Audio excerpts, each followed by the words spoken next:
చెప్పండి మేడం. కార్డుకి ఇవ్వండి. ఒక్క సెకండ్ మేడం. ఇదండి మేడం. ఎంత? 10 రూపాయలు మేడం. ఇదే 20. 10 చిల్లర ఇవ్వ. వ్యాపారం చేసేది ఇక్కేనా? నన్ను చూసి నేర్చుకో.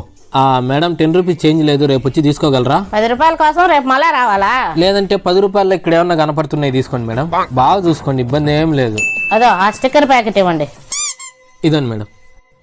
బాగుంటుందా నాకు? ఒకసారి పెట్టుకొని చూడండి మేడం. అబ్బా, కడప రెడ్డమ్మ మాదిరి ఉండరు మేడం. పొగిడినవా తిట్టినవా? పొగిడాను మేడం. ఎంత? 20 రూపీస్ మేడం. అబ్బా, నాకు కావాల్సింది 10 రూపాయలది కదా. ఇది తీసుకొని 10 రూపాయల్లోనే ఏదైనా ఉంటే చూడకూడదా? మీరు వాడేశారు కదా మేడం అందులో ఒకటి, మళ్ళా రిటర్న్ తీసుకోమంటున్నారు. అది ఎట్ట కుదురుతుంది మేడం? కంపల్సరీ మీరు ఇంకా తీసుకోవాల్సిందే. Okay madam.